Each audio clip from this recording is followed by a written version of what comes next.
Radio Red de RCN. Grandes audiencias en la hora de la verdad, al oído.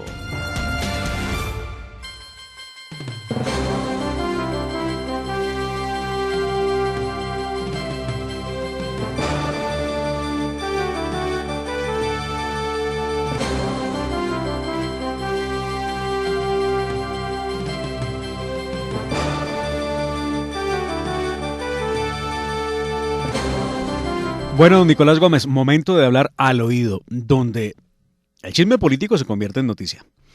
Bueno, empecemos por, ¿le parece la encuesta? ¿Le parece? Hablemos de Diego Molano. ¿Qué fue lo que pasó con el ministro Diego Molano y el presidente Iván Duque y el tema de Irán? ¿Fue una metida de pata? Hombre, lo que yo creo es que... ¿Qué fue lo que pasó ahí? El ministro estaba en lo correcto y yo creo que pues en la diplomacia pues es una cosa seria pues en este país y en la mayoría de los países democráticos. Entonces pues esta declaración del ministro Molano, pues yo sí no me creo que no la haya consultado a priori con el gabinete, con el presidente de la República, con su equipo de analistas y de consejeros. Entonces, con la canciller cuando menos, ¿no? La vicepresidente Marta Lucía Ramírez, que es la legitimada después del presidente de la República para poder referirse a estos temas internacionales. Pues acuérdese que se está llamando a un país que es enemigo, entonces yo creo que por lo menos pasaron eso por el presidente de la República. Lo que yo creo es que el ministro Molano, que creo que está en lo cierto, Irán pues no es amigo de Colombia, así como tampoco lo es Cuba, pues porque ellos están intentando pues de una manera u otra infiltrar nuestra seguridad nacional, nuestros procesos electorales y abiertamente han dicho que pues el régimen democrático de derecha o centro derecha pues que no les gusta. Y sabemos que pues del régimen iraní pues hay una financiación clara al régimen venezolano y pues que el grupo de Hezbollah sí está en la frontera de nuestro país. Entonces yo creo que el presidente Duque quiso ser temerario, pero pues la oposición, como ya sabemos, pues pegó su grito al aire y la prensa pues le ayudó y yo creo que el hombre se arrepintió y salió a desautorizar de manera muy elegante a su ministro diciendo, hombre, no, mire, calmémonos, nosotros siempre hemos mantenido unas relaciones diplomáticas con Irán y no quiso entrar más en detalles y se fue para el otro lado y salió medio como por la tangente. Claro que pues la prensa nacional no se lo perdonó. Pero usted dice que el presidente Duque quiso ser temerario, pero yo creo que terminó siendo temeroso de la extrema izquierda que le reclamó por qué se atrevían a calificar a Irán de la forma en como lo hizo el ministro Diego Molano, un país con el que Colombia tiene relaciones diplomáticas desde 1975. Existen las relaciones, existe un intercambio entre ambos países, pero algo, yo creo que se refería no tanto a Irán, o por lo menos yo creo que fue una metida de pata. No se quería referir a Irán, sino a los sujetos terroristas que pueden salir de allá con grupos como Hezbollah. Sí, no, de pronto se pasó diciendo que es enemigo de Colombia. Yo creo que lo que debió haber dicho el ministro Molano para no meterse en problemas es condenar que el Estado iraní pues es más o menos condescendiente con esta causa o este grupo terrorista y pues todos sabemos que pues la comunidad internacional, los países más o menos democráticos que pertenecen a ella pues tienen un compromiso férreo en enfrentar estos grupos al margen de la ley y grupos que pues buscan hacer atentados terroristas y llegar al poder por medio de las armas, lo cual pues acá en Colombia tenemos nuestras propias experiencias con lo que entre comillas es la extinta FARC. Entonces intentó ser una declaración temeraria que yo creo que no cayó mal en nuestros aliados como Israel y Estados Unidos, los cuales ellos sí consideran a Irán como un país enemigo, entre comillas también, un país que crea una amenaza pues para la seguridad nacional de ellos, por lo mismo que son condescendientes con este grupo terrorista. Entonces por ese lado creo que los israelitas quedaron felices de la declaración, de pronto un poco tristes después cuando hubo el cambio, y pues digamos, estoy de acuerdo de Mar. ¿Para qué meternos en otro problema más si aquí en Colombia tenemos todos? O sea, tampoco necesitamos tener una crisis de geopolítica. Es necesario hablar de Hezbollah y recordar que desde por lo menos el 2015 tenemos noticia de cómo cómo hay vuelos permanentes entre Irán y Caracas. Y el armamento aparte que le han vendido. La batería antiaérea adquirida por Venezuela, comprada a los iraníes, llevado a ello también las relaciones que tenía Alex Saab con Irán, que era el clave entre Venezuela y ese país. Y aparte de eso, realmente la presencia de los terroristas de Hezbollah en Venezuela, que han pasado obviamente a Colombia y que dicen se mueven en La Guajira, temas de advertencia que lo hemos escuchado aquí de la voz del coronel John Marulanda, que lo dijo hace mucho tiempo respecto de esa presencia de Hezbollah en Colombia por Venezuela. Pues muy bien, escuchemos qué fue lo que dijo exactamente en el audio el ministro. El presidente Iván Duque, rectificando lo que ya había dicho el ministro. Y reitero, en el caso particular de Irán, Colombia ha mantenido unas relaciones diplomáticas con Irán, como las ha mantenido también con otros países, pero Colombia es muy claro en cuáles son aquellas amenazas de grupos terroristas y por eso en el mismo diálogo diplomático nosotros también tenemos la capacidad de preguntarle a muchos países cuál es el tipo de relacionamiento que puedan tener con esas unidades. ¿Qué es importante? Que nosotros como nación sigamos teniendo absoluta claridad que Colombia condena el terrorismo internacional y ese terrorismo internacional también en Colombia es perseguido. Pues fue lo que hizo el presidente Iván Duque para tratar de bajarle el tono al asunto. Ha dicho el ministro Diego Molano: por supuesto, aquí tenemos un enemigo en común y es el caso de Irán y de Hezbollah, que opera en contra de Israel, pero también apoya el régimen de Venezuela. Es un esfuerzo importante de información e inteligencia que desarrollamos con las fuerzas militares y el Ministerio de Defensa de Israel.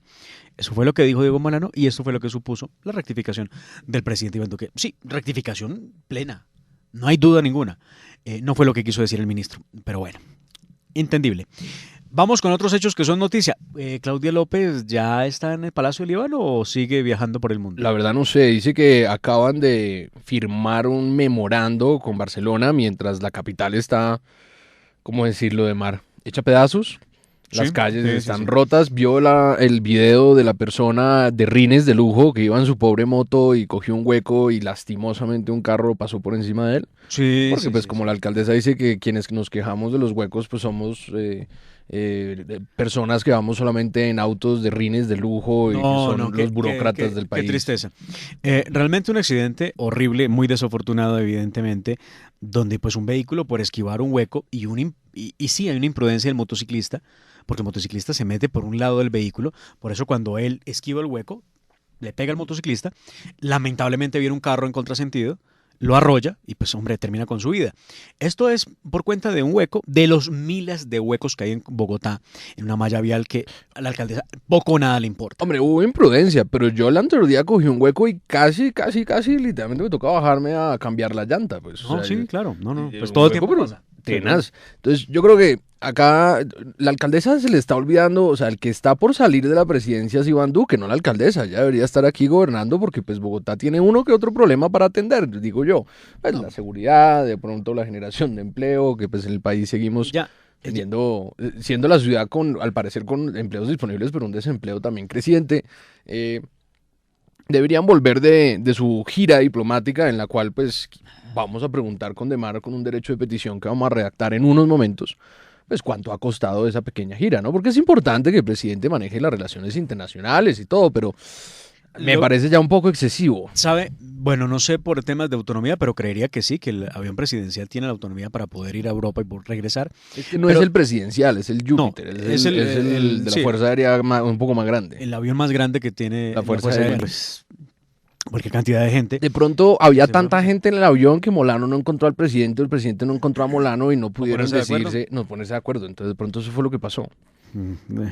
Era lo que faltaba. Muy bien, ahora hablemos de política.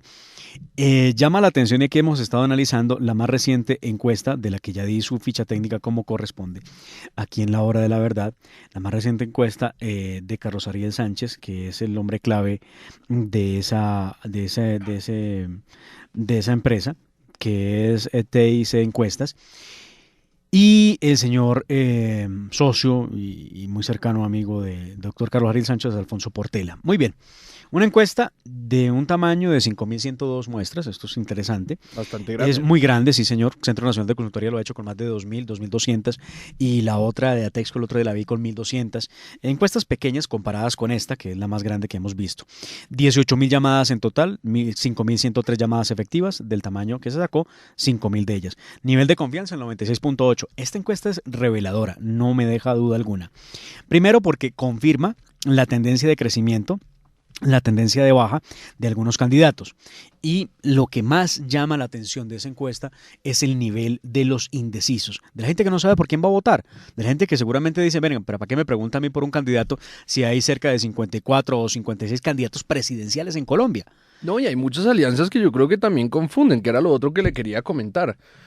Pues el Partido Liberal, o bueno, una sección del Partido Liberal ahora pues se va a unir o ya se unió oficialmente con el pacto histórico y creo que van a tener una reunión hoy en donde creo que va a asistir el precandidato o ya el líder prácticamente electo Gustavo Petro a negociar con Gaviria. Al parecer pues si Alejandro no despegó, entonces César pues tampoco cierra la puerta a tener algo de jugabilidad o algo de operabilidad con un eventual gobierno del pacto histórico. ¿Cómo se ha deteriorado el Partido Liberal, no? Tener uno que llegar a ir a mendigarle a Gustavo Petro. Pero bueno, esto yo creo... Pero Gustavo Petro se hace con el Partido Liberal. Si el Partido Liberal se acoge a Gustavo Petro, desaparece el Partido Liberal.